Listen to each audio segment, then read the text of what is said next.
It's on.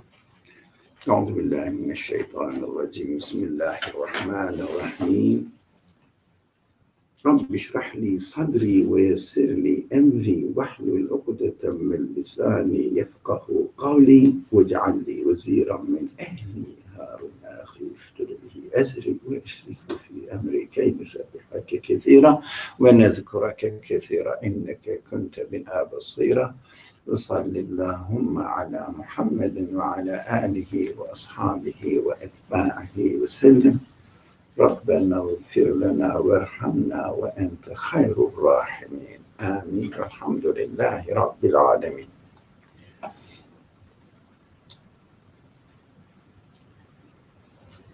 I have some hadith narrations from the Prophet.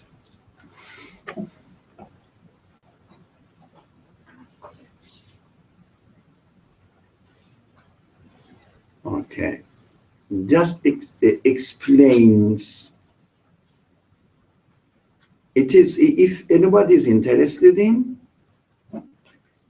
can get the reference. It is from Sahih Bukhari, volume 2, book 15, hadith number 86.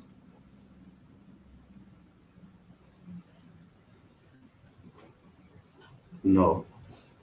That is the second one. I'm going to read this, but yeah, directly related to our subject, Hajj.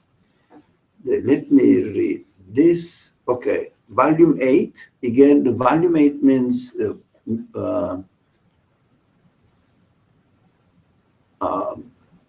something Khan translation. Come on. Mohsin Khan translation. Sahih Bukhari, volume 8, hadith number 659. So, Ibn Abbas narrates,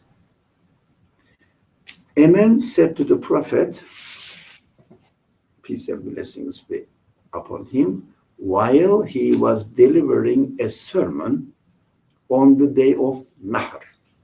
Nahr means when they were in Mina, slaughtering day.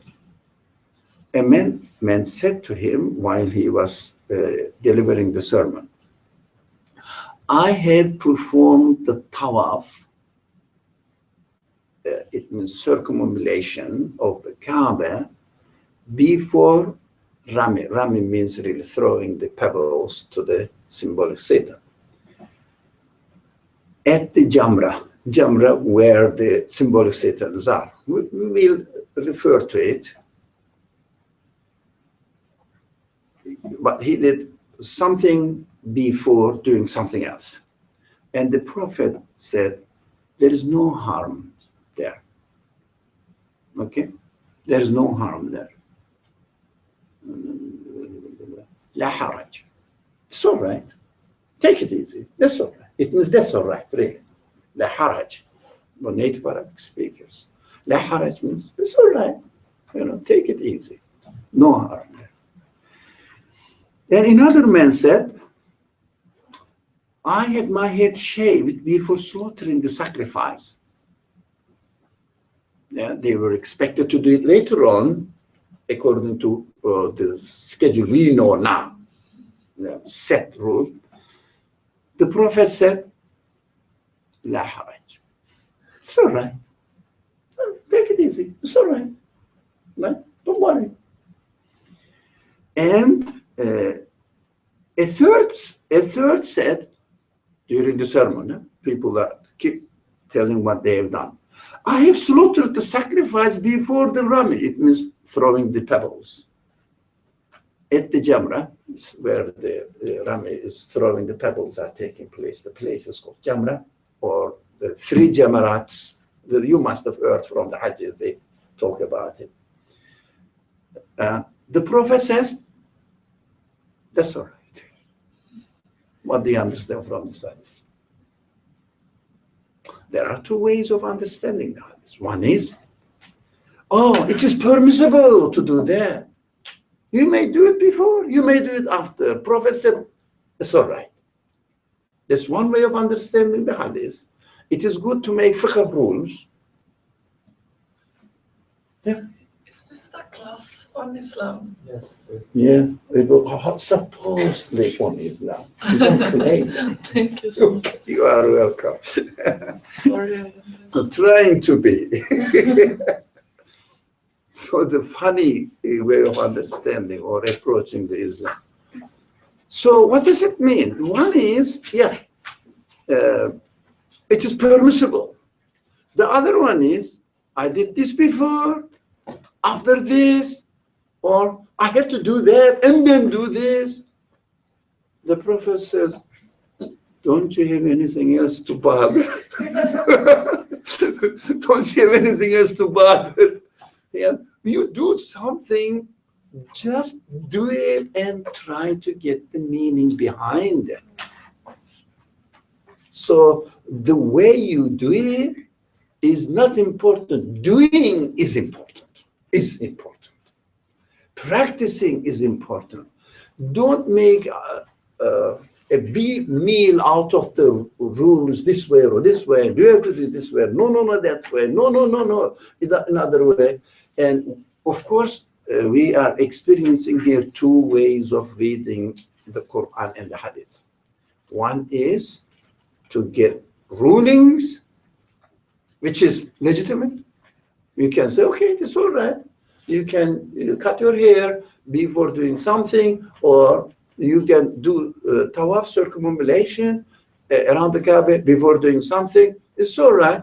It is permissible because the Prophet said, oh, it's all right. But the spirit of the hadith narration is more to do with the methodology. Do it with the consciousness and pay attention to your awareness. Why are you doing it? It's a beautiful hadith too. Yeah. No one can say, no, this is fabricated. It's from Bukhari. That's why I gave the source. Okay, it's written there. You can go and read it. And I gave the source. Another hadith is this. But these are, by the way, or something to do with Hajj. Sorry, what was the last hadith you mentioned? The one about doing something because of the meaning? That was last, that was first for us and last for you, but at first. So, Prophet was giving khutbah in Mina. It was during Hajj. And the people were listening to him, maybe describing how to perform the Hajj. Maybe, we don't know. It's not written there.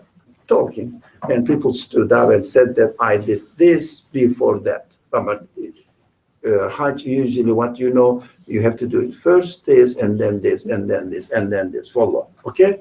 They did something reverse. Well, the thing must be done second, they did it first. And then the second, then the first is second.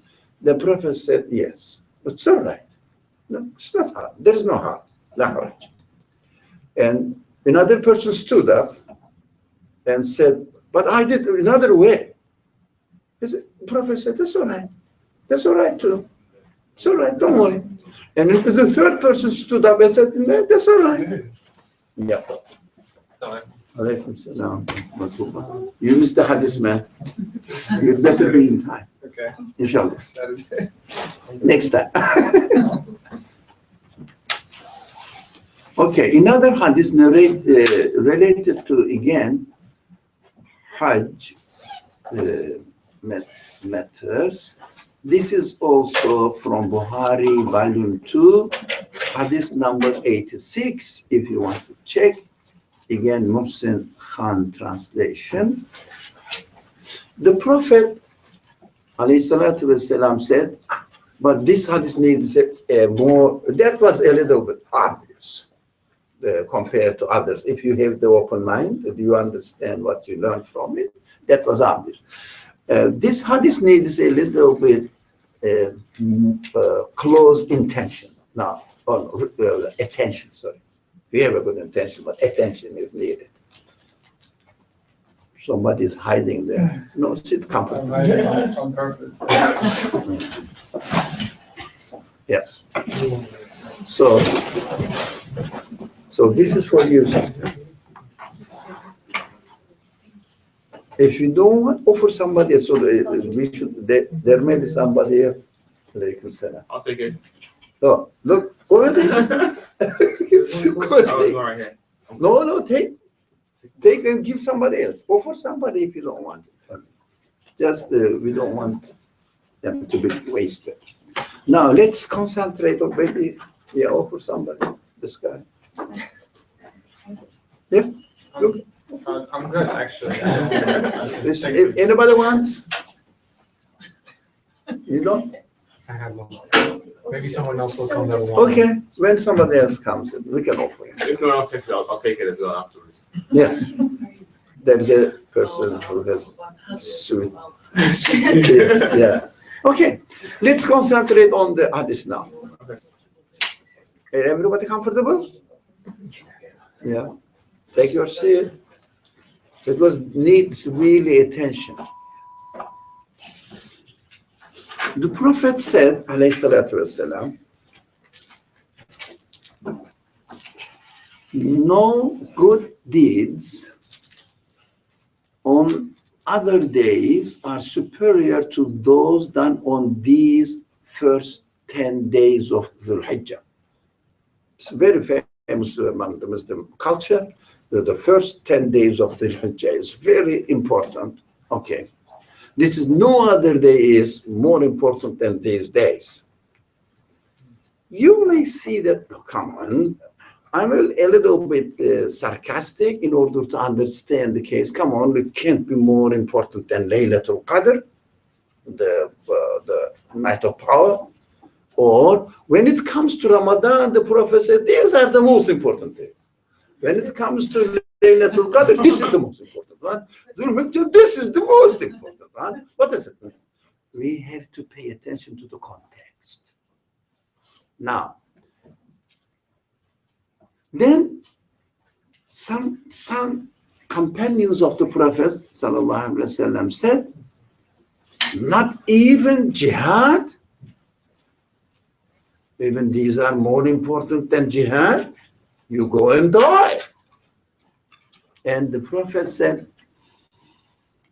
not even jihad. Except that, not even jihad. This is more important than jihad. Except that, this is the point we are going to concentrate on. Except that of a man who does the jihad by putting himself and his property in danger. By putting himself, come sit here, brother, comfortable. Take and grab a cup of tea there, or people are not offering you. No, the server sits on the other side. That's all right, okay? Yeah. And would you like to get a piece of brownie? No? No. Yeah, just a little. Someone will eat it from the side table. Thank you. Okay, thank you. So, not even the Prophet's answer is this: not even jihad, except that of a man who does it. Look, does the jihad by putting himself and his property in danger. Yeah. For Allah's sake, of course, and does not return with any of those things. Lose yourself. Everything. Then this action, this jihad, is maybe more valuable than the first days of the Hijjah, for 10 days of the Hijjah. What does it mean? You have to go and die? Did you know that during the whole, when you read the Sirah books, you see a man whose eyes is blood covered or covered by blood, killing from one war to another, from one war to another. Yeah. Did you know that the serious sources demonstrate that during the whole life of the Prophet, all war upon war, expedition upon expedition, only 150 people were killed? Seriously? Yeah, you can't believe it. Sorry? 150, 150? 150. Unbelievable. You think that they are always fighting and killing each other. That's exaggeration. And it is very uncomforting for me to present the life of the Prophet on a chronology based on war by war or by war. Yeah. The Prophet was always struggling with the Quraysh in Mecca, and then they pushed him out, so he had to leave, always fighting. And he went to Medina, he grasped the administration. That's how it looks like when you read the Sirah books, usually, and then starts revenging. Badr is not enough. Uhud is not enough. And trench war is not enough. Handling. And then another Taif. You think that the people are killing themselves in the war. And the Prophet, what happened to the Quran? Yeah, the revelation comes and reads and takes the sword, goes on a war. As if. But this man was teaching the Quran. You don't see that this man is busy with the Quran. Do you get this impression? As if from one war to another, and in between he is busy to prepare for the war. There was no regular army. After the war, everybody is at home, and there is a war case. They have to defend. Then, come on, who's going to come and join and defend this community? There is no established army. The established army first introduced into the Muslim world during the second caliph. But that's preparations, just for preparations. Not really the army the Romans had, not really the army the Persians, Sasani emperors had. No, there was no established army. There was no army. Just the people living, and then some people say, okay, we have to defend now, we are under attack. Then whoever comes. No professional army. So the Prophet was busy with teaching the Quran. When you read, the Sirah books, not all of them, but majority of them, they present the Prophet's life in running from one war to another. Because Badr finishes, when you read the Sirah book, what do you read? Uhud. In between, there are 2 years. What was happening? As if they are preparing for war, preparing themselves for war. They were teaching the Quran, how to live according to the teachings of the Quran, how to renew yourself, how to renew your mind, how to renew your worldview. They were training according to the teachings of the Quran.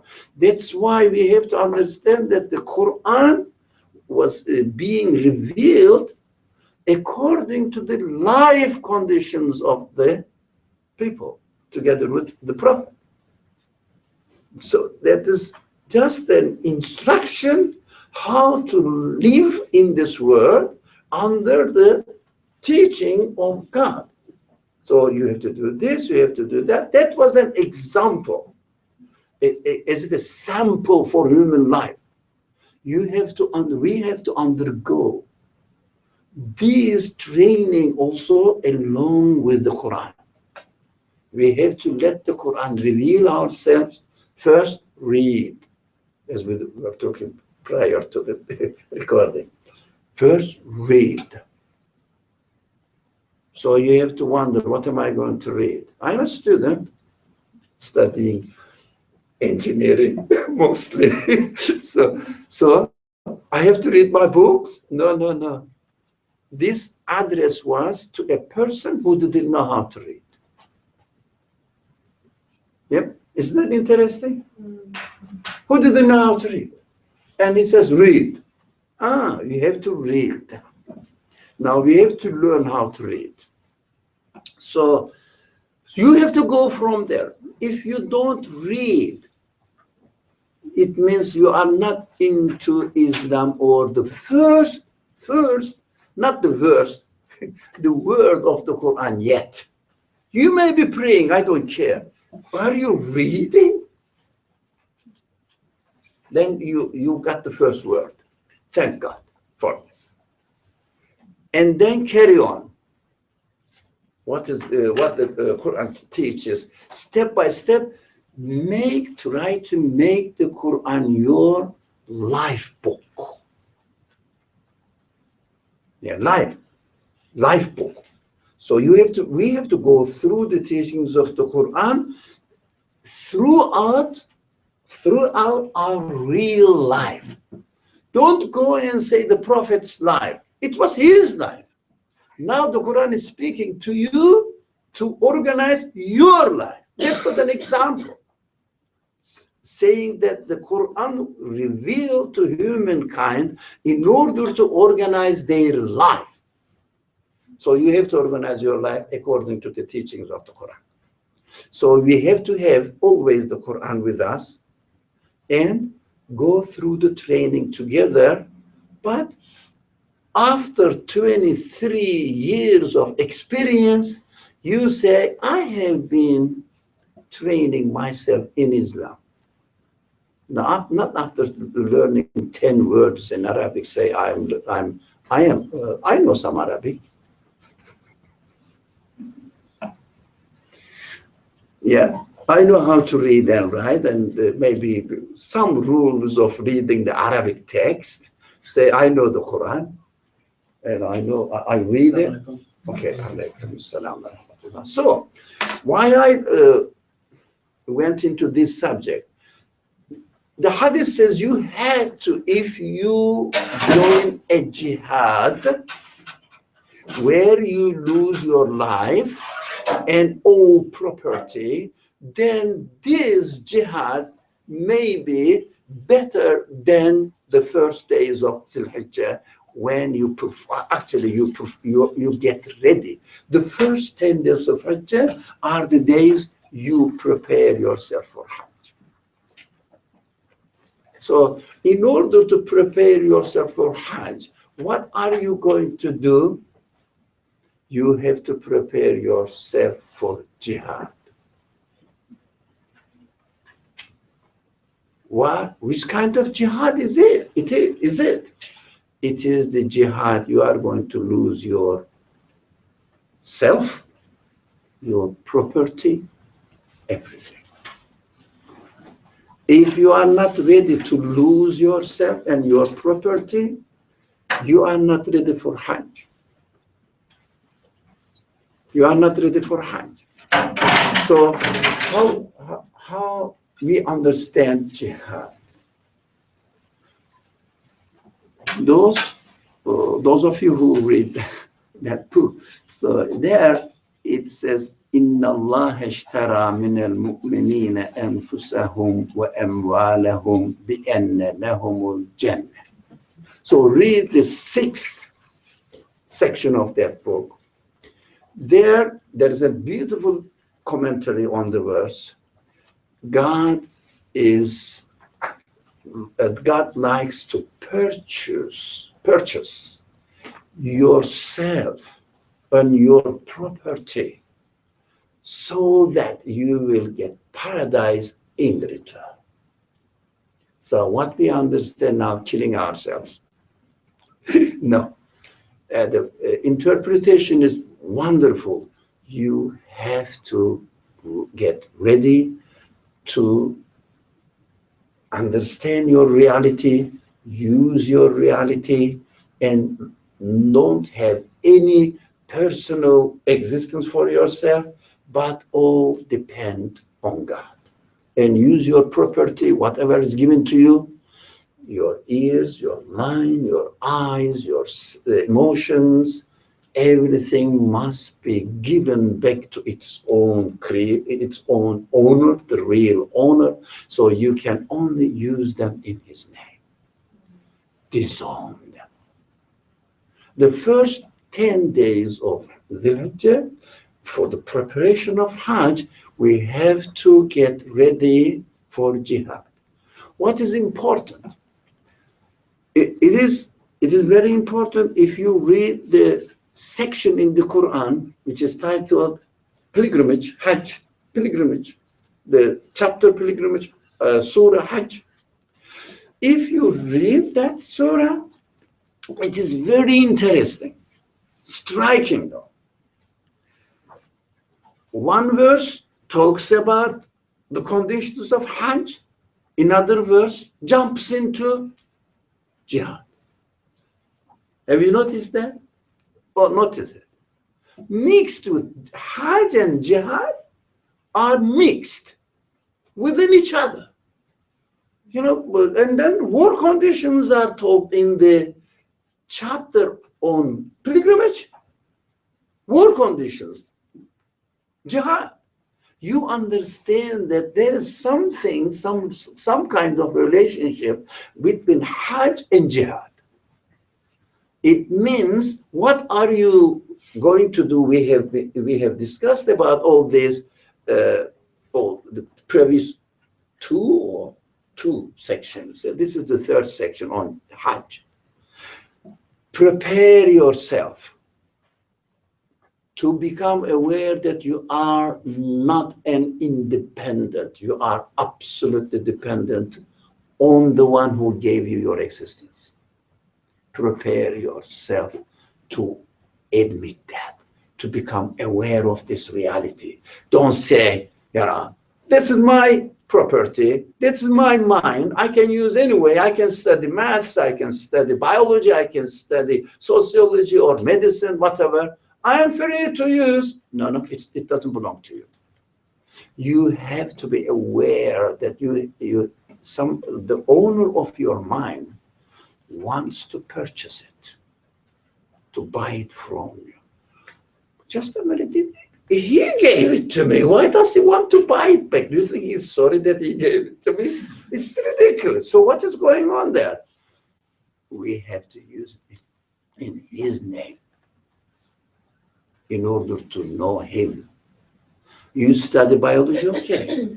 Whatever you study, are you acknowledging that all the subjects studied in biology belong to the creator of the universe, and you are investigating and learning what he's teaching you, how he is revealing himself through creating the animate beings, and appreciating his work, getting closer to him and saying that you are the one who established all these biological systems, whatever you read, and try to see how God is really giving you the opportunity how to become acquainted with him. Qarib. You know, this muqarrabin, it's got muqarrabun, yeah? Coming closer to God, being next to God by studying whatever you do, but in his name. Don't say that they are natural events. You have to question, are they natural? Can it happen naturally? Yeah, what is nature? These are the questions. So when we use our properties, if we sell them back never get it back. Sell them back to their real owner. That is sacrificing yourself. That is really losing yourself in jihad. You have to lose yourself and your property, and that action is better than performing Hajj. It means you are ready to make Hajj now. Otherwise, don't waste your money. You don't waste your money on a touristic journey. No, be careful. If you are not going through this jihad, if you have not experienced this jihad, as it is said, then you are not ready for Hajj, because the first 10 days of Dhul Hijjah is the preparation, dense preparation, condensed preparation for Hajj.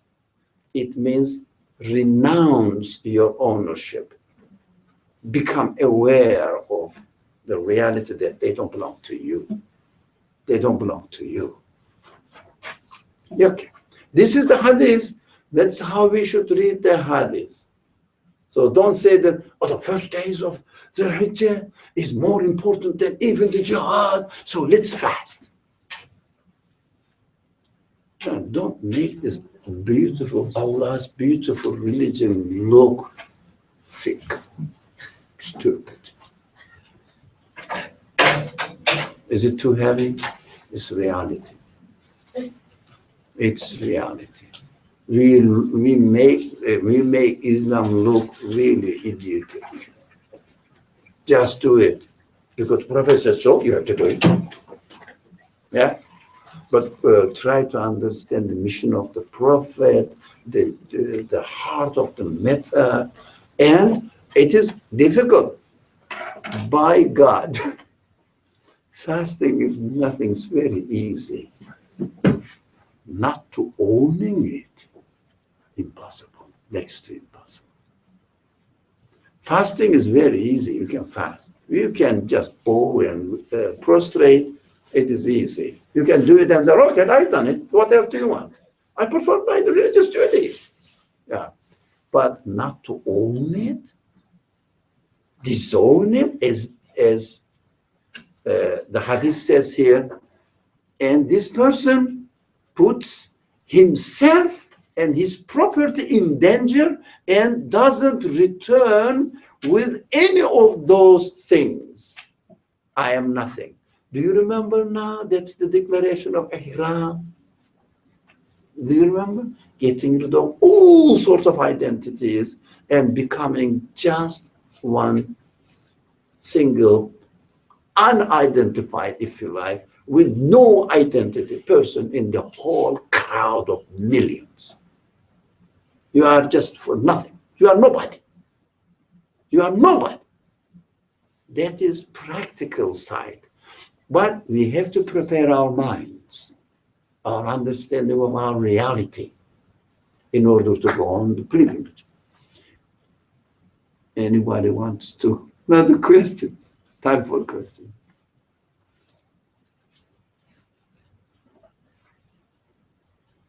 I thought it's interesting losing your life and property, because if you lose your life, property doesn't make any sense then. Yeah, what do you mean by life? Yeah, I mean, literally, if you think losing your life is just dying, It means then nothing. property has no relevance. Yeah, so the property is irrelevant. It's a good point. Irrelevant. So Yeah. but if you're looking at losing your life as Your life property, as you think it is, I mean, not dying, but life as in. yeah, it Has must be nothing. something else, as you said. So Exactly. your identity tied into life.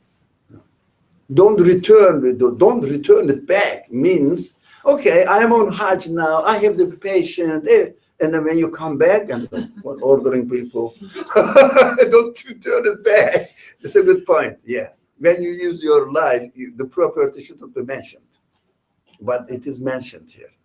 Perhaps maybe, you know, I don't know, maybe losing your life really is about just re-evaluating your life. Yes. Realizing that this is a trust to you, it doesn't belong to you.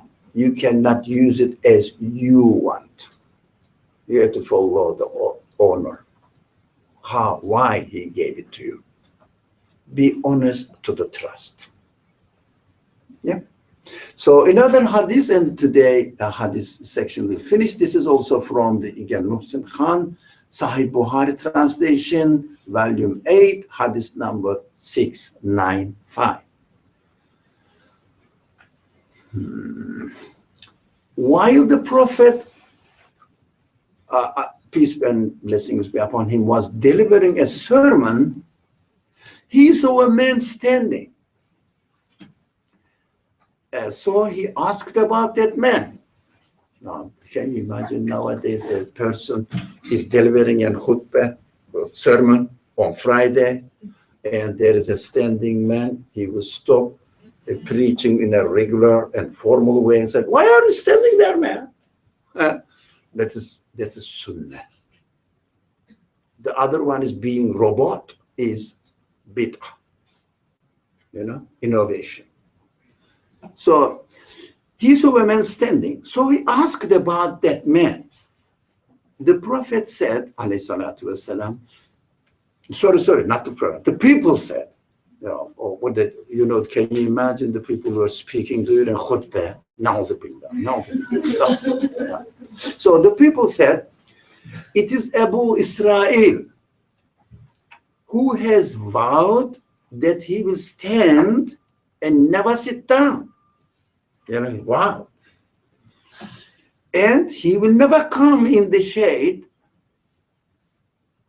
Yeah, stand under the light, under the sun. Can you imagine a desert under the sun? Sometimes it's impossible. I would die there. But they may be used to, but it is the very hard thing. Everybody knows it. And he will never come in the shade. He will stay there and never come in the shade, nor speak to anybody. No. And he will fast. Oh, that's that man. That's powerful, man. He is ready to sacrifice his life, huh? But of course, the Prophet is not that religious. He is a little bit loose, man. And the Prophet said, alayhi salatu wasalam, order him to speak and let him come in the shade and make him sit down. These are not sacrifice, they are stupid things you are doing. Torturing doesn't make you get closer to God. Yeah? Acknowledgement, sincere relationship with God, becoming aware who your Lord is, makes you closer, get closer to God. Right? For example, let me complete the hadith, just a very small one. But let him complete his fast. Okay, since he started, the others are meaningless, but this may have something, let him complete his fast.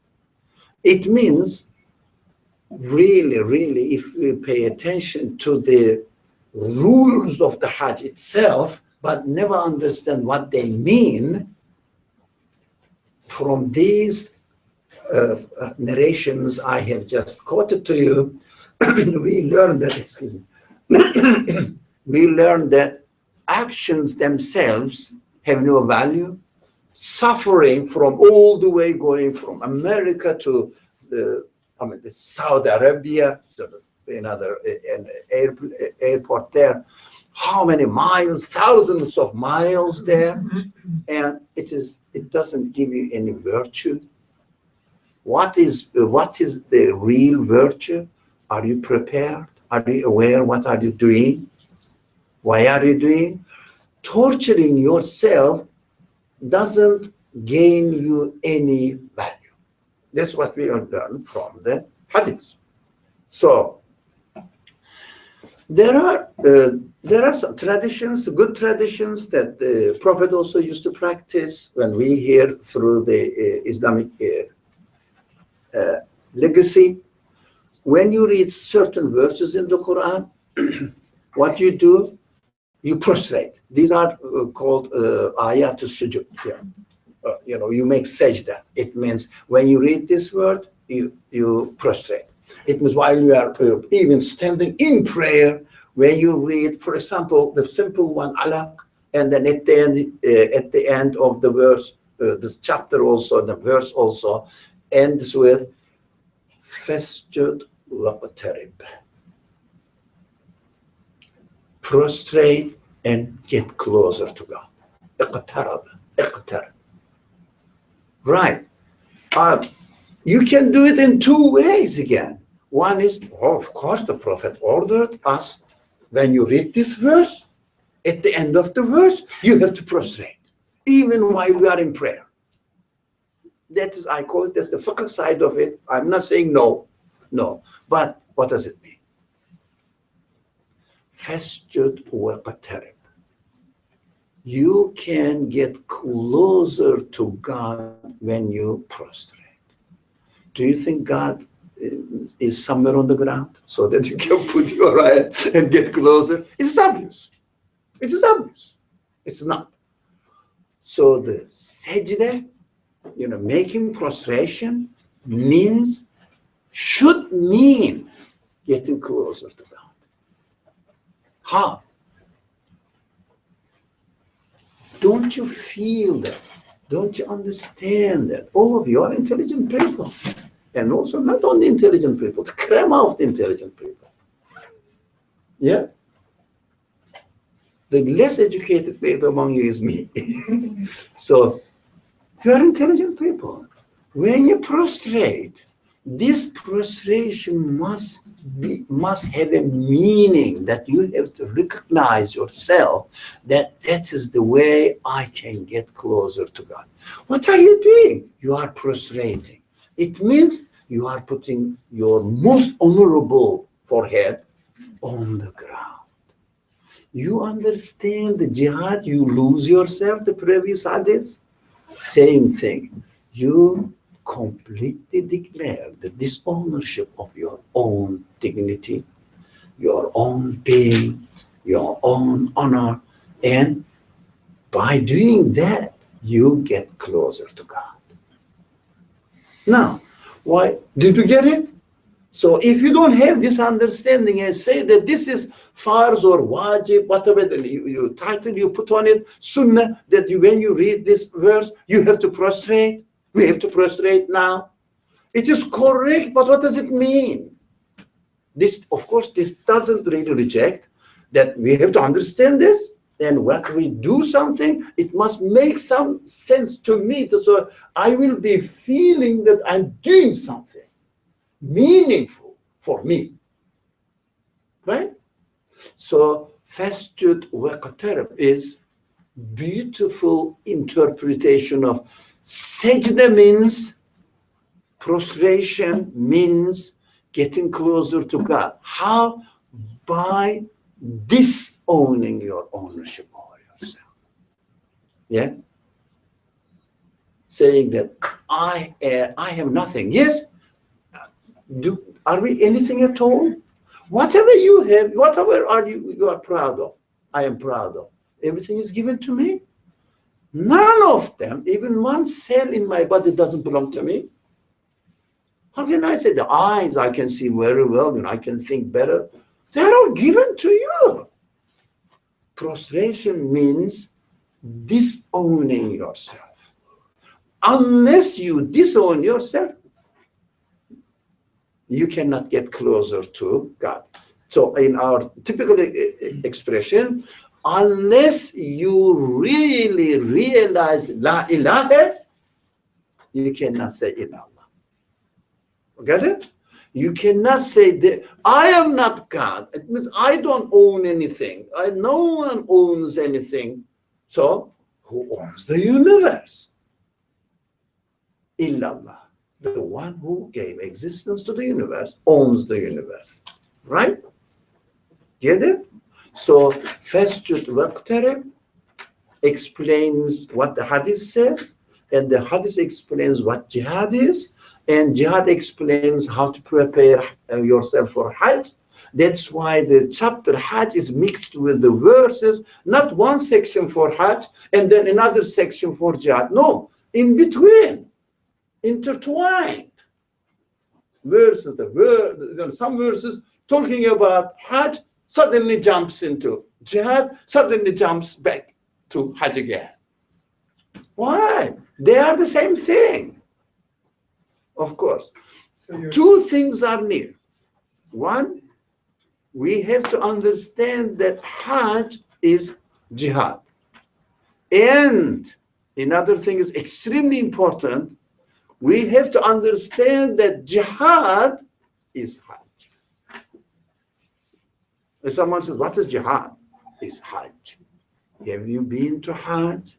Have you prepared yourself for pilgrimage? You don't have to go, you go, but it doesn't mean that going to a certain place. Have you prepared yourself for Hajj? Whenever you have the opportunity, you will go physically as well. Okay, first, second.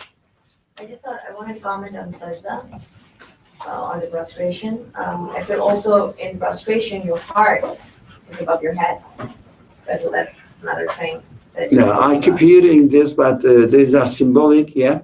But of course, what we are saying also something to do with symbolic, but you can interpret it another way, but it, it depends on what you understand from heart. What heart represents for you. So depends on. So, for example, the heart is above your head. That's an argument mostly put forward by people who are saying that don't use your mind much, use your heart is enough, and then it is justification of it. I say, if you don't understand something, how can you really have a comfortable heart about it? I know. How? I don't know the reason, but I feel comfortable about it. It means don't cheat yourself. We will study these kind of things later, inshallah. These are all in my mind. What does it mean? Using one's heart or using one's emotions and sensual side of human mind and human mind. And what is the relationship? How the Quran really deals with this? It is in my project. Maybe next year, maybe another 10 years, I don't know. But this is in my mind because I keep looking at the Quran when I read, let me take notes this and make a subject out of it, inshallah.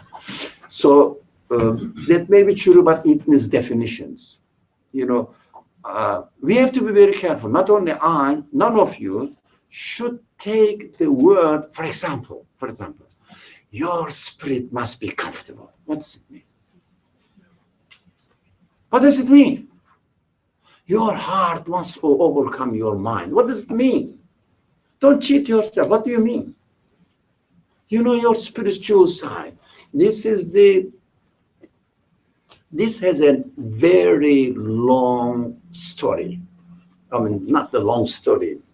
It is a reality, but it has something to do with, I don't know whether we have time for this kind of things, but when I see the people like yourself talking together here, and I don't know why do you listen to me? You have to speak, not me. So I said, these people must be aware of this because you can be aware of it. There are certain religious traditions, they cannot defend their doctrines, their theology rationally. They love Muslims also not to defend their theology rationally. They encourage, be spiritual. It's beautiful. Have a good heart. It's beautiful. Because they cannot make sense of their theology. They don't want any competitor, which says, come to me as a human being with your reason, with your emotions, with your feelings. I am going to tell what I believe. It will make sense to you rationally. It will make sense to you emotionally. Full human being. That's what the Quran teaches. That's why Quran uses maybe a couple of times heart, hundreds time reasoning. Yeah, we cannot neglect totally, but if you are not satisfied how would you move? On what? You are not satisfied. You are not confident about it. So we have to be careful about this content of the words that we use. The conscious part of the brain is very little. Sorry? The conscious part of the brain is way little than the subconscious part of the brain. Okay, subconscious, what is the accumulation of the previous things that you accumulated throughout your experiences? We will study that. It doesn't mean that we don't have an emotional side. No, we have to have our heart satisfied. But if I want to satisfy my heart, first I have to satisfy my mind. So that from the mind experiences through our human feelings. So these are, subconscious things are not from birth. So why do you think some people don't become Muslim subconsciously? Maybe subconscious is from birth. Sorry? Subconscious is from birth. We may be using different words. Consciousness. Conscience are from birth, but we have to develop it. When you reach the age of puberty, it means majority age, then you have to confirm it. You cannot really carry on being a child. What we do, I wanted to finish Hajj today. Okay, what we do, we grow up, age 18. We got our high school degree. We got our driver's license. We are an independent person now, right? And then start educating ourselves for a proper profession, right? The college life starts. And while we are preparing ourselves for the world, we start using our mind. More and more and more and more. Yep. When it comes to religion, we still stay with the knowledge and information we learned when we were 6 years old. When it comes to religion, I am a child. When it comes to profession, I am a grown-up man. I am an adult. I can make my own decision. Don't you see the discrepancy there? That's not balanced human. Okay, there is something wrong going on there. Okay. Your turn, sir. Thank you. You gave one. Okay. No, it's I wouldn't insist, but No, I was just gonna say, because you did mention that it's interesting to me to know that what you're saying now, that's the Hajj and Jihad are two forms of the same thing. I never thought about it. Yeah. Yeah. Well, shall I tell you something? Welcome to the Quran. Yeah. Just wanted to clarify something. So when I'm aware, for example, I do not own anything, my mind, my senses, etc. So I'm also, would it be fair to say that I'm experiencing jihad? Jihad is basically being aware. Well, jihad is, as the sister said, to kill your ego. But in order Right? to Ego owns itself. Right. Sorry? In order to do that, you have to be aware that Yeah, you have to not work on it. you. Because that's why you are given free will. You have to work. We have to work on it. Or you are. Why did you come here today? Why did we all together come here today? Yeah, to make jihad. Yeah, to make jihad. To become aware of our reality. Yeah, so that we will prepare ourselves for Hajj. So, let me go through the stages that we left last time. Yeah. Now, we studied Ihram preparations, the meaning, introduction to Hajj and preparations, Ihram, etc. And then we went on Arafat and we stood up there just like this, waited, because it is fast to stand up there. We didn't do that, of course. So we made it meaningful, reconnect our origin and how the Prophet Adam was sent from paradise on earth. So I will experience that I am also sent from paradise into this earth. It means the seed has fallen into the soil. Now what will happen? The shoot will come and the tree will grow. Because this seed grows only in the soil. The soul, human soul, spirit, whatever you call it, which one do you prefer? Soul or spirit? So, Soul is spirit. The human soul grows in body. So if you don't use your body, your eyes, your ear, all the information, data you collect and analyze them, the seed doesn't grow into a tree. Because your soul is embodied, means really Adam is on earth. And you are representing this event or commemorating this event as if the seed is falling in soil, means I am on Arafat. Now, the Adam came on earth. First in Arafat, that is the tradition tells. Doesn't matter. Symbolically, that means this. Now you have to grow. So we said, okay, I understood my existential reality. That I am in reality a soul, but this soul is in body now. Right? It means the seed is in soil. I have to grow. How do you grow it? To feed, to water it. How? You have to use our free will. Analyze it, use it in order to realize what your reality is.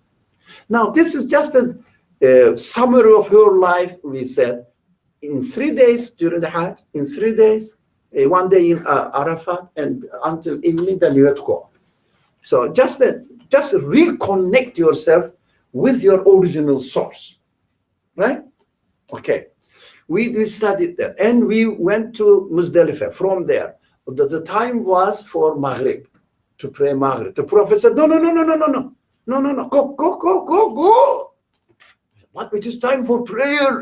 Nothing is more important than prayer. No, this is more important than prayer. Going on Muzdalifah. What are you going to do there? You have to collect pebbles. Well, I'm not the trash, the janitor or something to collect pebbles there. What am I going to do? So each pebble, we studied that. We said Mash'ar al-Haram. So Mash'ar al-Haram is Muzdalifah. So Muzdalifah is the place you contemplate now your weak points. I'm not really strong there. I have to fight. I have to fight against it. One pebble for each weak point. So I have to get ready now. What am I going to do with it? We studied all this. I'm just very roughly summarizing it. If somebody really wonders what is the detail, go to the recordings. Allah gave us the opportunity to recall what happened last week or the week before. Anyways, so, and you go where? Now you collect the pebbles. While you are collecting the pebbles, you have to think of yourself. Now, I am going to throw these pebbles to what? To Satan. What is the significance of it? We go to Mina, from Muzdalifah to Mina. Very fast. I'm going to quite fast. Mina. What are you going to do in Mina? Jamarat, they say. There are 3 Satans represented there. This history behind it. Prophet Abraham dreamt of slaughtering his most beloved son. That time, depending on the narration, the only son, whatever, the most beloved property. So God said, slaughter him in his dream. How can I slaughter my son? Come on. I would say, if you want me to slaughter the son, why did you give it to me then? Yeah, from the first place. So it looks like, controversial, something contradictory. So Abraham said, no, I cannot slaughter my son. I love him. Yeah, I'm not so much attached to. This is my only future hope, right? because he is the son who he was given historically. But don't think about the reality of the history. It doesn't matter what they signify for you. So he was very old. He was hopeless that he was going to have a baby, impossible, etc. But God created one. It means it's not as a result of your effort. God creates it. He decides it. So you have your, whatever you have, your feet, for example, ability to walk, for example. What is it? What are we expected to do? I cannot make my feet. It is given to me. Now, it is given to me. I have to become aware of this. So Satan, be careful here. There is a very important and diligent theological matter here. I'm going to mention that. I haven't yet. Satan from outside comes and whispers to him, says, how can you slaughter your only beloved one? Huh? Is it possible? When I slaughter a man, it is against my nature, the way I'm created. I cannot slaughter a man. Not alone a man, you know. If there is no need, I cannot slaughter any living being. So Abraham was facing this difficulty and he was struggling with this whispering. Now the theological matter is here.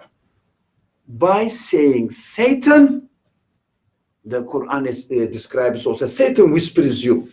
Yes, Satan whispers you. It externalizes the source of evil. Have you noticed that? It externalizes the source of evil to you. It means in your creation, there is no evil. It is outside. It is not within your reality. It is coming from other sources so that you will reject it.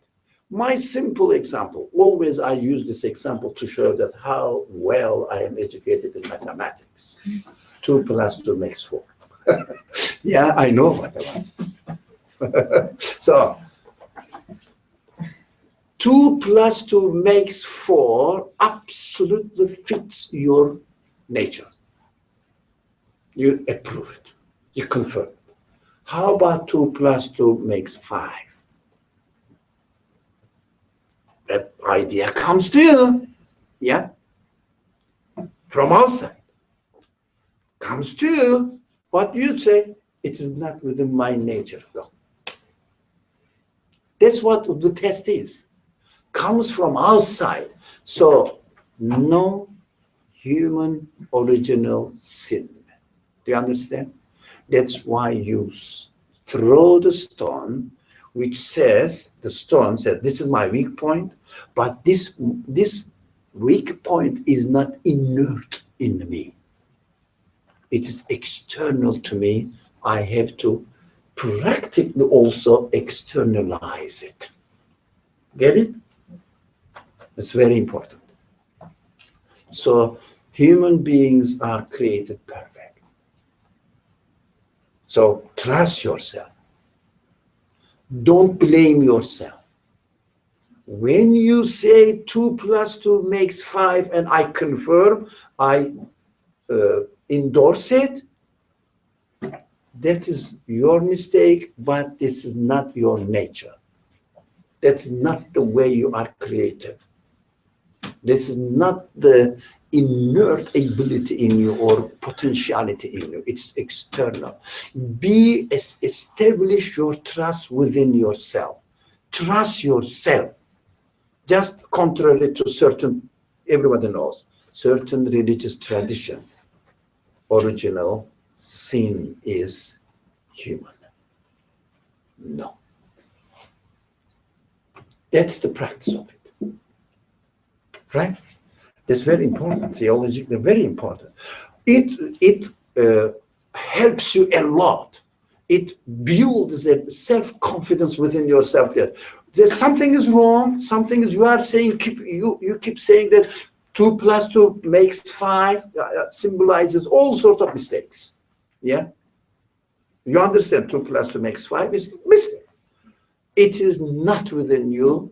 You cannot confirm it. It is from outside. You can chase it away. You can stone it.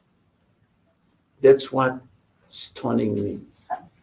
Big stone, the middle stone, the small, big Satan, the medium Satan, the small Satan. There are 3 Satans waiting for us to be stoned. Of course, everybody knows that it is the pillar made of stones by Saudi government. It's nothing to do with Satan. I don't know the intention of the people. Maybe they may did it with satanic ideas to get money or something. But we know that it is not Satan. It means external. You can stone it. You can chase it away. It doesn't mean that you have to be defeated because it is internal in you. No. We have to make sure to establish the trust in you that you can overcome all mistakes. Your nature is perfectly potential enough. You are potent to overcome this mistake. Anything. Trust yourself. It means not egoistic, but trust yourself. My God did not create me with this weak point. No. It is external.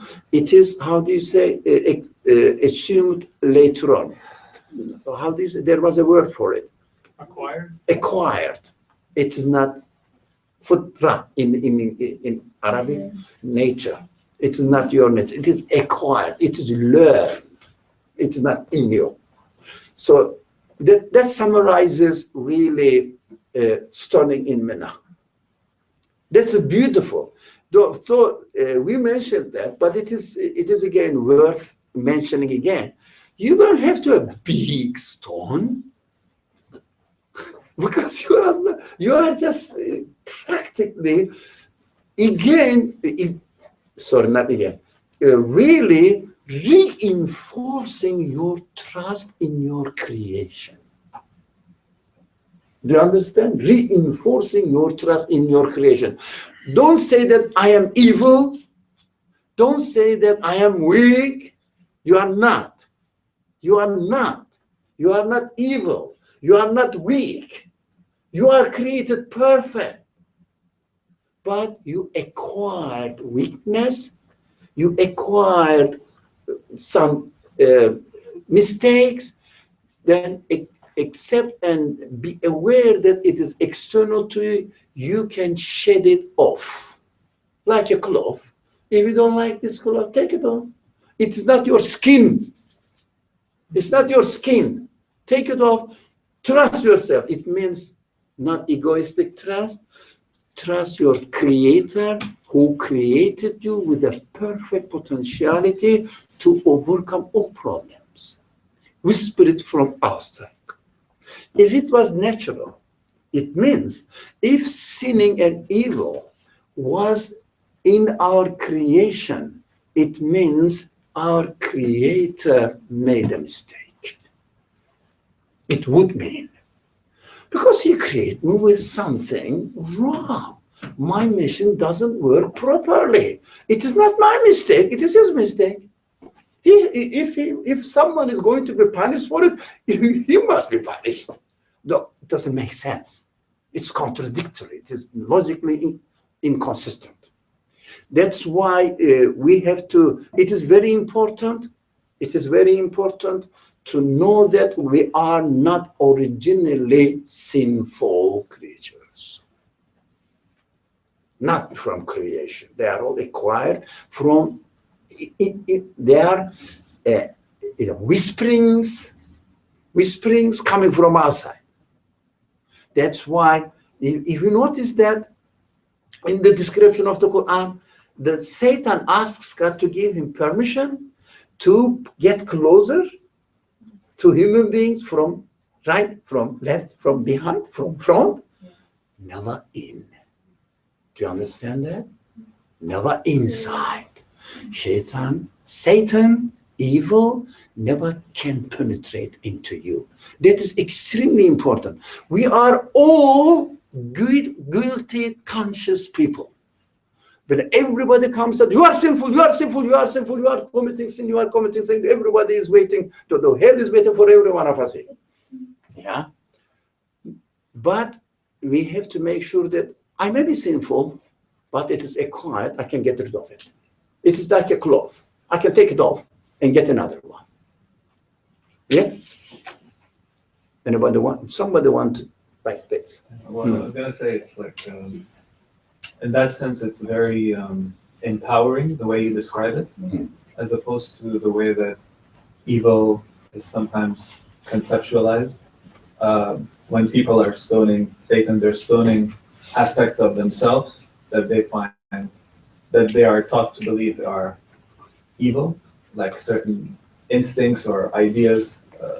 So they have an idea that evil is part of them, as opposed to an idea that they are innately capable of determining what's right and what's wrong. As if. Yeah. So the way that you explained it is much more, it's putting the trust in themselves or the way that they're created. Yeah. As they are created. So trust your creator. He doesn't make a mistake.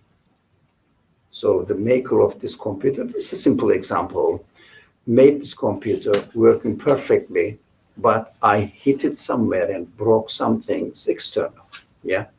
But it's something external to it. So it is not original. Yeah, it's not original. That gives us always the hope. Hope, what? Because my creator made me perfect. If something is wrong with me now, it should be not from my factory settings. It is somehow external. I can get rid of it. It helps a lot. But that's why the certain tradition keeps on the idea that original sin is human and we are sinful from birth, right? So no hope to save yourself and go to certain group of people or institution in order to sacrifice yourself. Somebody will come sacrifice for you, etc. But they are not your reality. So we don't have to do that. Thank God that we practice this during stoning. External, I will just, very simple, I should externalize evil. That is the practice of stoning. Some other one. Yeah. When you say externalize evil, I'm thinking how the way that you're saying it, maybe the intention you have behind it might be understood in a way that is not what you mean. Because to keep with the computer example, when you first get the computer, it has a very clean operating system. It runs fast, everything is smooth. But say you go to some questionable websites, and then it picks up a bunch of viruses, and it begins to go slower, and it's not running the way that it was first designed. The fresh operating system is like the fitrah. And then the way it is now is like a soul that's burdened with sin. If that infected computer, if the person using it is saying, I trust my computer, it does the right thing, I do what sounds right to me, they don't have access to that knowledge that they were created in, because that knowledge has been obscured. So for a person like that to say, I trust myself because I know what's right and wrong myself, I think that can only be a valid statement when the self that's being referred to is not the nafs, but is the ruh al-Quds, is the fitrah, but not the fitrah. Yeah. So nefis in and of itself, like 2 + 2 makes 5. You can externalize it. You can just chase it away. But trust yourself. The factory settings of the computer is perfectly working. I polluted it, but this pollution is not like, it doesn't destroy my reality. I am still there. I'm 60 years old. It doesn't mean that I cannot really embrace the truth. I can.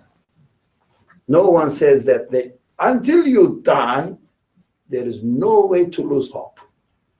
But trust yourself doesn't mean your ego, of course, but it means your creator gave you the ability to chase away these mistakes. It's external, not natural or with the factory setting. There is nothing wrong in factory setting. So that you shouldn't try to find out and say we are somewhere. So I cannot really clean myself like this person does. And does the job for me? No, you have to do it because you can. Do you understand? You can. How?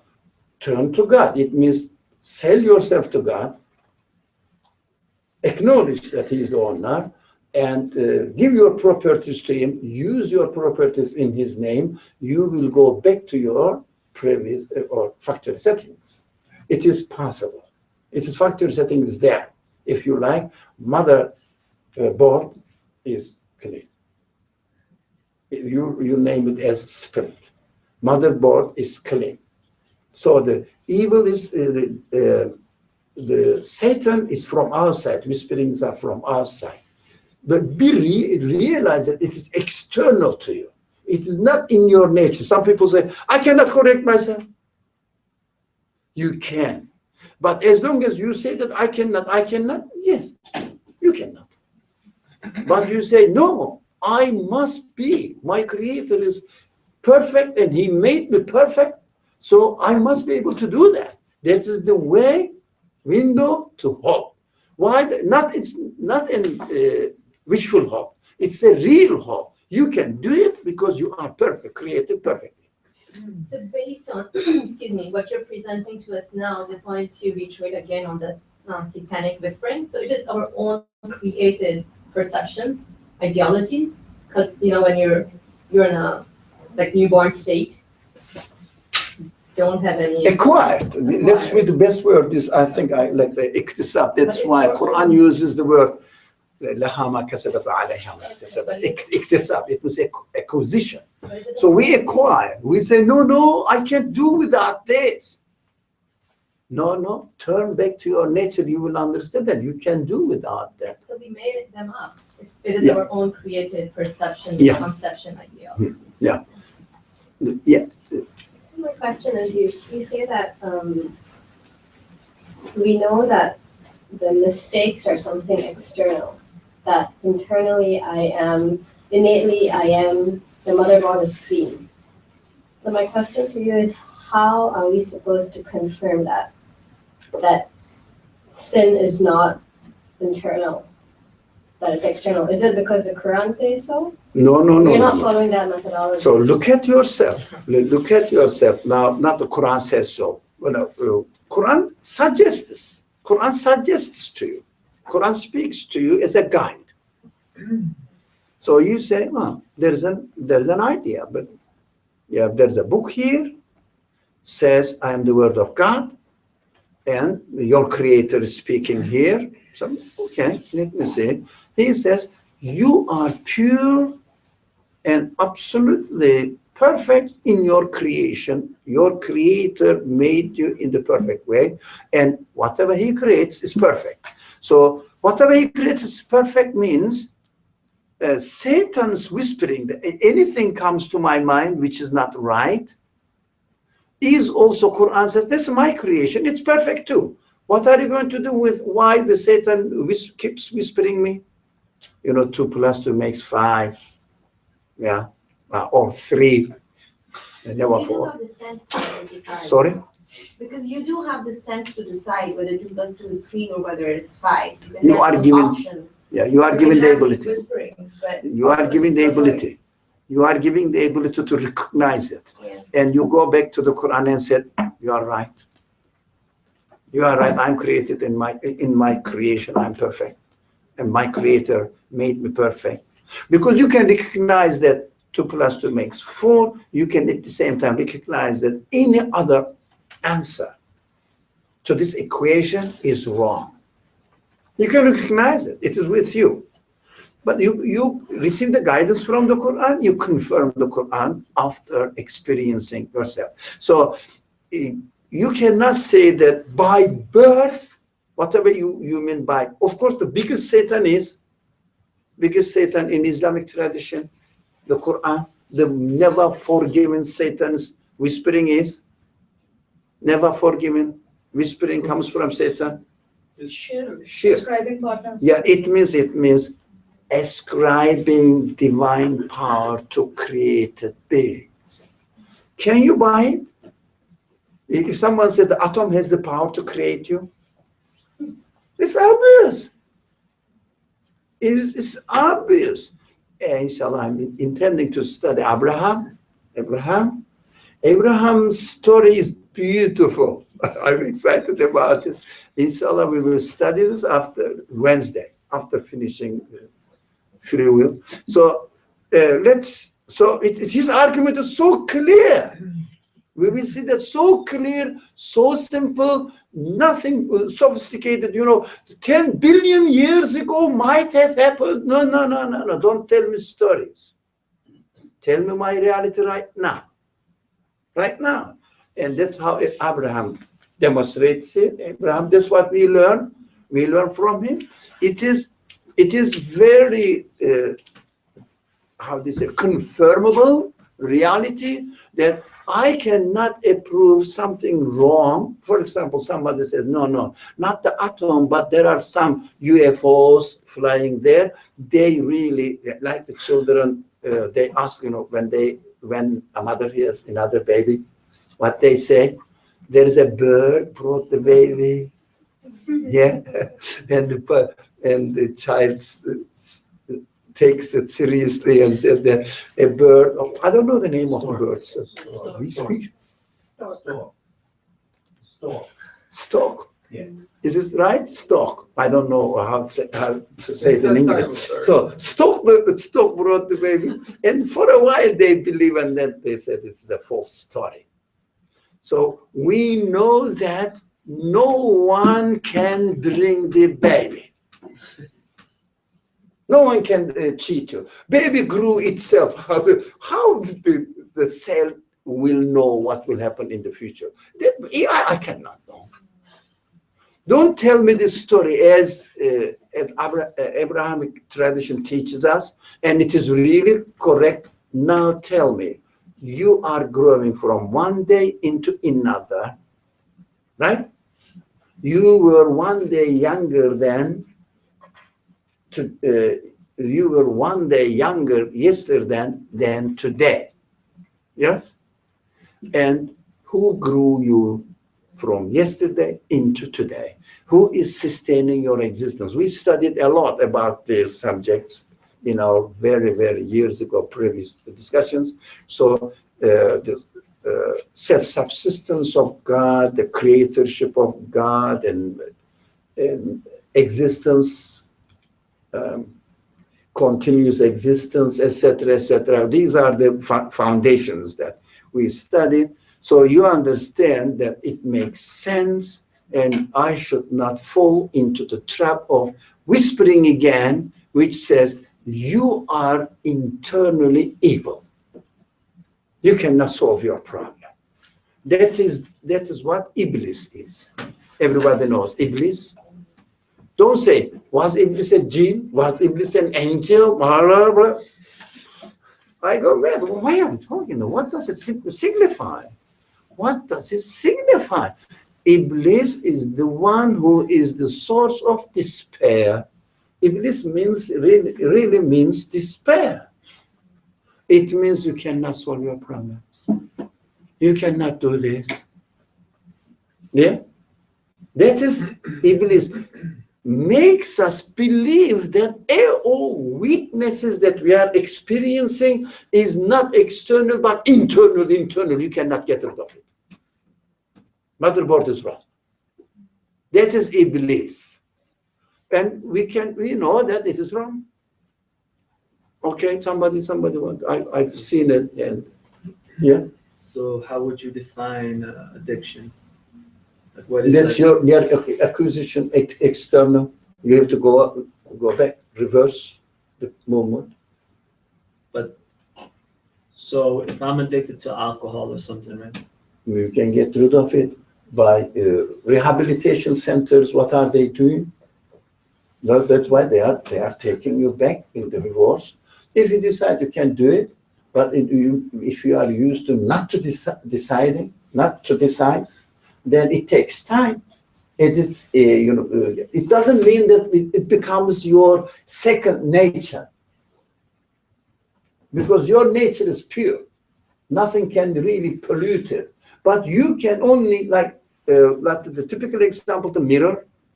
Mirror functions, but what you can do, you can dirty it, dust, put lots of dust on it, and sometimes you can clean the mirror like this, and sometimes it doesn't go because it has been there for years. What you have to do, you have to get some detergent or chemicals and push on it and wait for a while and then scratch it. Scratch it, because it is not a part of the mirror. It is external. When you can scratch it and then get the mirror functioning again, but no one is perfect, we understand, but creation is perfect. Also, it's a choice, isn't it? Addiction, eventually, it's a hard choice you make, even though it's a difficult I would choice. disagree with that. No, I don't. It becomes a succession of choices. Eventually, Yeah. I mean, if you had abstained from it in the beginning, to start with, you're allured into it. It's not like But the nature born of addiction, No, one by one. you're not born addicted. So you Yeah. chose, and then you eventually your nerve cracks got around that habit. As A someone, habit as you walk, and you learn how to walk. It's a habit, right? Similarly, addiction. I'm addicted to caffeine. I drink it and I drink it and I drink it and I drink it, and my nerve cracks are therefore formed around drinking caffeine. But if I decide to, and there's the thing about free will, eventually I decide and I take a harder step about that decision. I mean, nobody is pushing the coffee into my mouth. It's a difficult choice. It's still a choice. Yeah, so that's not natural, but it's you are not born addicted. That answer must be sufficient. You are not born addicted. You acquire it. It's external. Yeah, I have to go. Yeah. as someone who's worked in addictions for a year, Yeah. I think that way what you're saying has a basis in reality, in the sense that at some point a choice was made, but the use of that argument is very much used to blame and shame people who are addicted. So I don't think it captures the total reality. Everything is at some point a choice, but to reduce choice into a way of shaming or blaming is a real mistake. No, we are not. She's not saying. But it's also the society Excuse that me. predisposes certain individuals towards certain addictions. So I work with low-income families, and I am a big champion for disenfranchised youth. However, that being said, they're set up to make those choices. It's not like No. the society It is- has empowered them. And there are two different arguments we're having here. We're having an argument about a society as set up and creator. So basically, like us as individuals, as human beings, versus us as organized society. And I feel like as organized society, at a point in time, we are, disenfranchising a lot of population, whether it's, in certain, Yeah. and therefore addictions become a part of that. But in terms of religious and spirituality, were we made No. to, or were we set up? Because, and I think we're set up certain ways. So Yeah. disenfranchised youth is set up to make these, choices. Okay. Because they come from broken families. There's like. No, okay, we are not everything. going, excuse me now, Sorry. we are not going into this dispute, Okay. but we have to establish the fact that we are not born addicted. That's it. And everything is acquired. How to cure it is not our subject.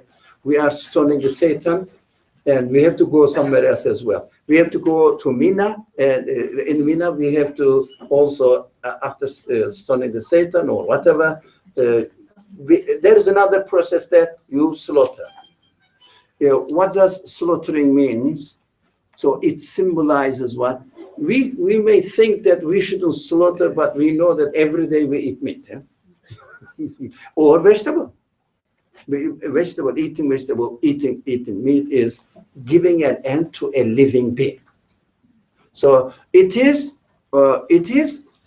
the sense is given to us not to slaughter, not to slaughter an animal and give an end to a living being, is not on an arbitrary way, but the owner, the creator of these animals and plants says these are for you, for your let me recite the verse and translate it. متاعا لكم ولأنعامكم. These are the mata, the things or source of nourishment, if you like, for you, for your animals. So when your animal goes and eats a plant, it is not a murderer.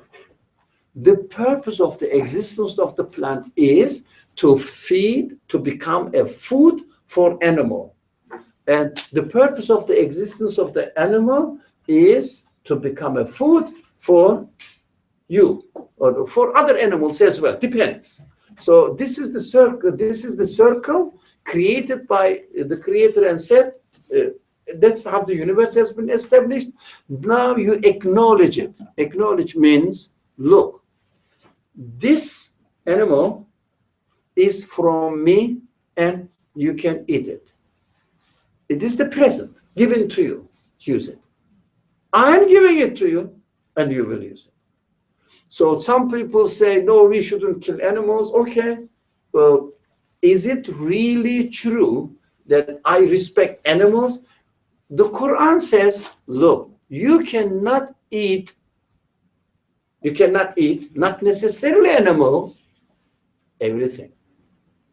You cannot eat anything. Let me remember the verse. لا تأكلوا مما لم يذكر اسم الله عليه. Don't eat from that which On which the name of God has not been said. On which the name of God is not not said, remembered. Yuzkar, remembered. It means you cannot eat any animal, you cannot eat any plant, even you cannot benefit from anything unless remembering that this is provided for me by my creator. Practice it. Don't say that, I don't want this. Well, it's not your property. You have no right to decide about what to do with it. So my neighbor wants to change his or her, usually her, kitchen set.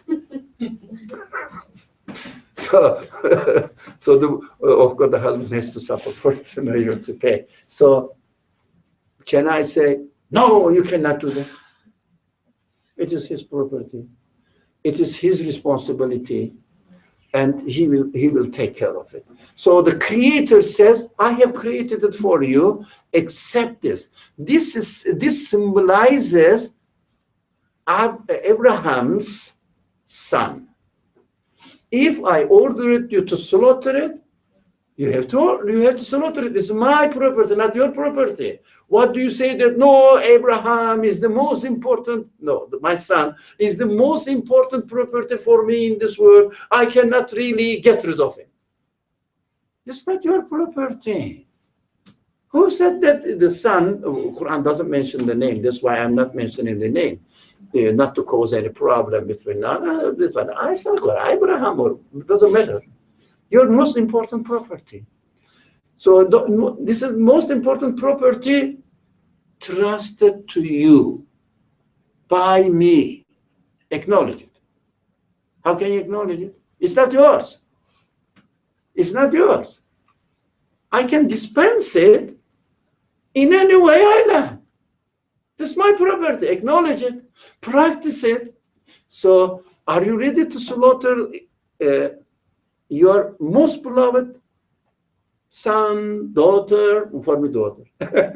So not the son necessarily. So most beloved, maybe she's watching. So my daughter, last week she said she was watching.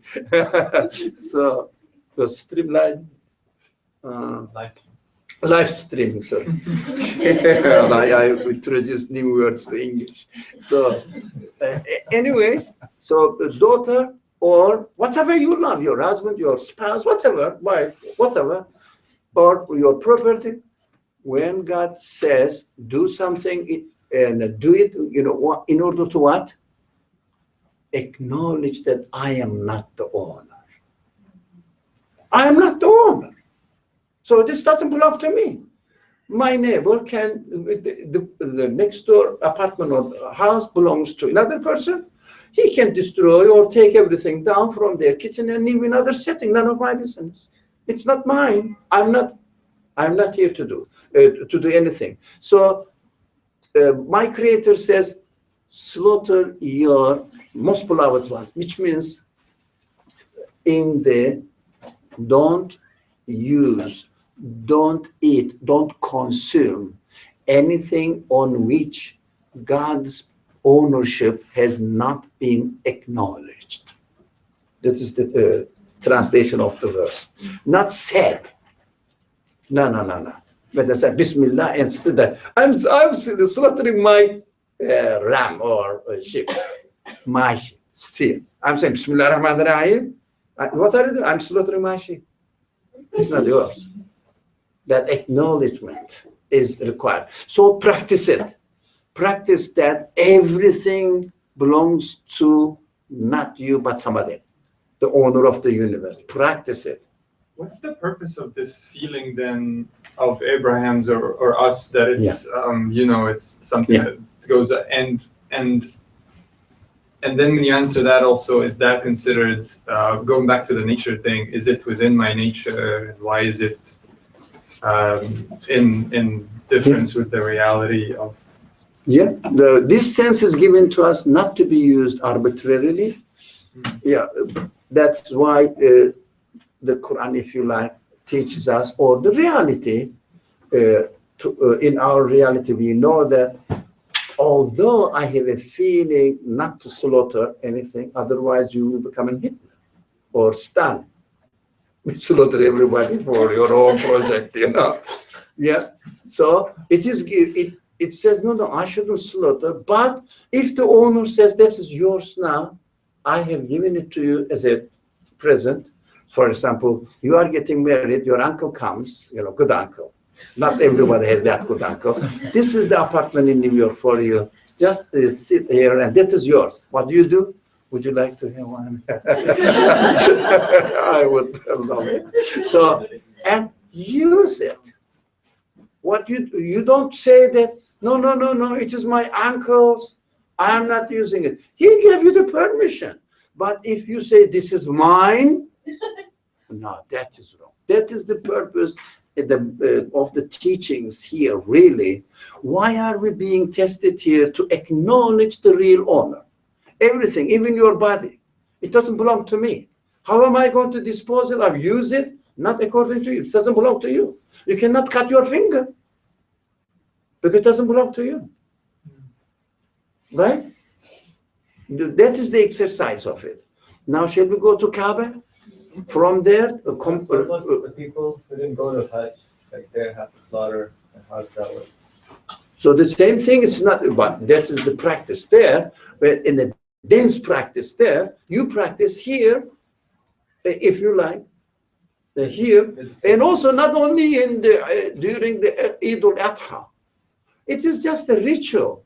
But I'm not saying it is nonsense. No. But while you are doing, for example, is today Eid al-Adha? No. Go to the slaughterhouse. What are they doing? They are slaughtering the sheep. So the Quran says, have you acknowledged that it is not yours? The living being is given to you to be used, but in order to know that you are being nourished. So slaughtering the animals, but in the most the kindest way, doesn't matter. Are you acknowledging that this life belongs not to you? It has its own owner. And if he gave me the permission, that's why I'm using it. With his permission, if he says, no, I will stop. So there is no, but rituals are different. But Hajj is, you see, from Arafat to Muzdalifah, Mash'ar al-Haram, and to Mina, stoning, first deciding what is wrong with you, how you have polluted your life and your understanding, etc. This is wrong, this is wrong, this is wrong. It is against my existence, it is against my reality, and collect the pebbles and throw it to the Satan external, acknowledge that these are external, this is not in my nature. I acquired them later. And then slaughter it, practice it, dance. We said, last Saturday we said, Hajj is the summary of human life in 3 days. So dense. Everything is so dense. Now we slaughtered, it means acknowledge that these don't belong to me. Really. Otherwise, if it belonged to me, I wouldn't slaughter it. That's how I am created, but it doesn't belong to me. The owner says, okay, do it in this way, I have to do it. So I go to Kaaba. Kaaba, we know that, I will pass a bit fast here. We know that Kaaba represents what? Abraham and his son built this. Abraham's son grew up to the age that he can work with him, walk with him, work with him, and then they build a building. Don't laugh. Abraham is not a mason. We have mason that he's going to make a building and teach his son to make a building. Abraham represents what? Abraham is the patriarch of oneness of God. I know nobody, and I don't worship anything, but only one God. And when his son reached the age to realize, to acknowledge this, work with him is not in masonry. So some people make it into masonry work. They built the building together, and he was waiting for his son. He could have done it by himself. It was a small stone, put stone on top of other. He doesn't have to wait for his son to grow. Take another person. But what does it mean? Together with your new generation, establish the symbol of oneness of God. How do you establish the oneness of God in the world? In this material world? How do you establish it? By rejecting everything else that has divine? Yeah. It means it is an empty building. Nothing represents the reality of this world. Nothing. Empty. Transient. Nothing permanent. Empty. Empty. La ilaha. Nothing in this world. Nothing in this world has any deity. By declaring this, nothing in this world has any deity. By declaring this, you declare the oneness of God, absoluteness of God. Otherwise, in this world, you cannot symbolize oneness of God at all, because it's absolute. Nothing in this world can symbolize the absolute. It is contradictory. So when you go Hajj and start turning around this building, means no. Nothing has divine power. Nothing has any divine quality. I know this. I am experiencing it. What are you doing? Putting another note, another decision, by circumambulating the building. It means decision upon decision, starting from black stone. What is black stone? The black stone is the one which Abraham was supposed to, the altar, supposed to slaughter his son, altar. Yeah, they said that human sin, etc. Whatever, from paradise. La ilaha is from paradise. Yeah. black stone is the place or symbolizes your resolution, your definite conclusion that I must acknowledge my Creator. Everything is from Him. Nothing has its own importance in and of itself. Ready to slaughter my most beloved property. Yeah?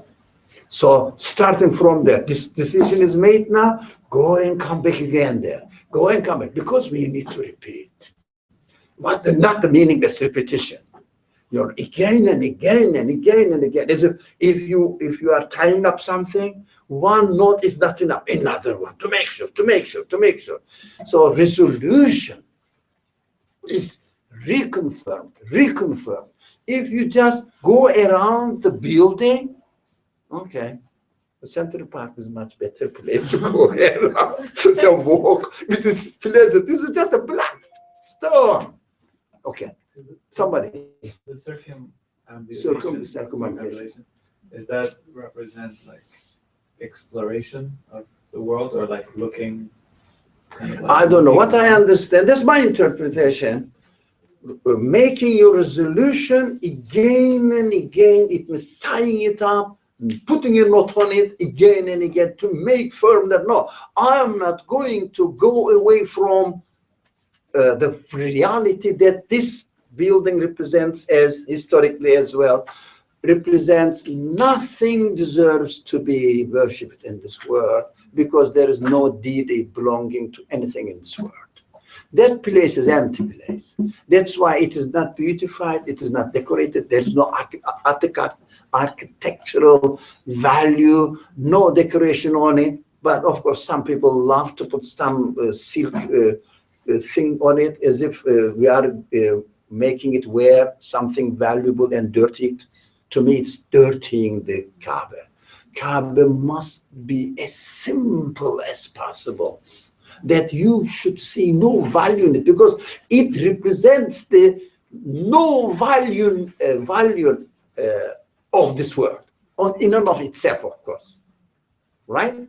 No deity. There's nothing in this world to be which were in this world which is worth to be worshipped, because there is no deity. So it must be as simple as possible, but don't make it particularly ugly, but as simple as possible.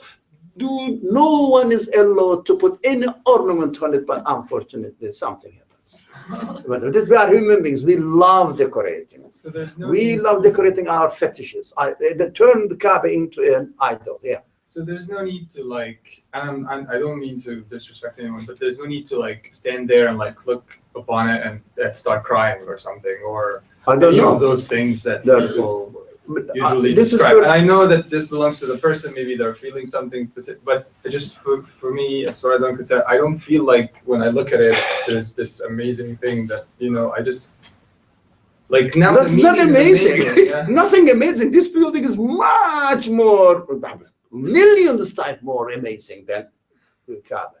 That is the significance of it. The amazing side of Kaaba is not being decorated and anything having no amazement on it. Okay. That is the meaning of Kaaba. Whoever decorates Kaaba is. It means demonstrating or really disclosing that he didn't understand what Kaaba is. So La ilaha. It also brings you closer to losing your property or your life, because it's nothing. Yeah. You're going there and then you're just motivated Yeah. So we don't have much time. That's why I will jump to Sa'i. Now, do you understand what really circumambulation means? It means really reaffirming that you said, I'm not going to do that. I'm not going to pay attention to this side of the world at all. And no. I made a mistake, and it was a mistake. I will never do it again. I will never do it. You will see, I will never do it again. It means 7 times means in Arabic several times. Because we need to reconfirm again and again and again. Yeah. We need to really repent again and again and again for our mistakes.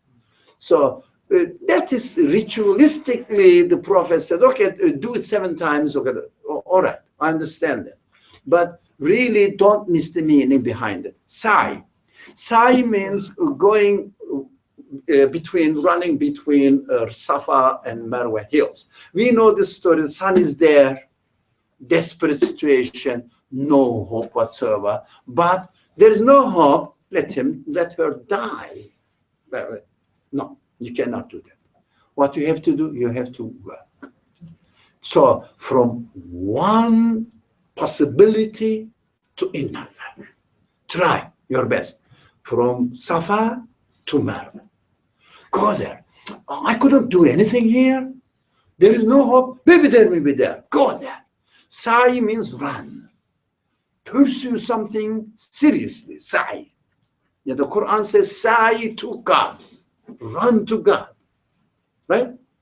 So, run to God. It means run to the good things that or eternal life. But here is, if you are in a desperate situation, that there is no hope in this world, don't give up. Run. Run. So the child is baby. Baby is pure needy. What happened? Did Hagar, or let's say Abraham's wife, did Abraham's wife had something drilling, drilling machines, invented the drilling machines? And be careful here, I'm going fast, but it's a very important. The Hagar didn't do anything but struggled, never gave up the hope. So he ran from one hill to another hill. So you started studying law and you couldn't do it. Don't give up. Then turn into, if you are not good at mathematics, or I don't know, what did I say first? Law. Go study maths. If you cannot math, study or do another job, marketing, or I don't know, risk management, something, do something. Don't from one hill to another, from one institution to another. We tried to get this room, we couldn't get it. So we couldn't get the room, so we should not have the discussion. Halakha. No, is there another way? Can we have it in the hall? Can we have it in the lounge?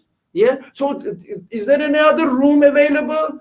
So from Safa to Marwa, from Marwa to Safa. Do you understand this? That is the mentality. It's very important. Never give up. It means silence, never give up. But the help will come where? Help may not come from your effort.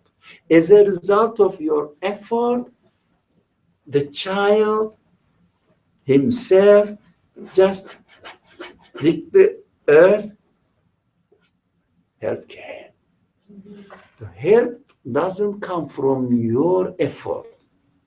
As a result of your effort, God sends him help through the innocent ones. Do you understand? The child is innocent. So the help comes to next to the son. So under his leg, the water comes. So as long as you try your best, for example, you tried your best to take care of your children, you couldn't find a job at all. But if these childs are created and given to you as in the form of a trust, so the one who sent it to you or gave this trust to you will take care of you. But you have to make sa'i. And when you receive something, in this case, the water Zamzam, it is because of the child, not because of you. Don't say that I am taking care of my families. I am really educating my children. No, innocent people are taken care of by the one who sent them to you.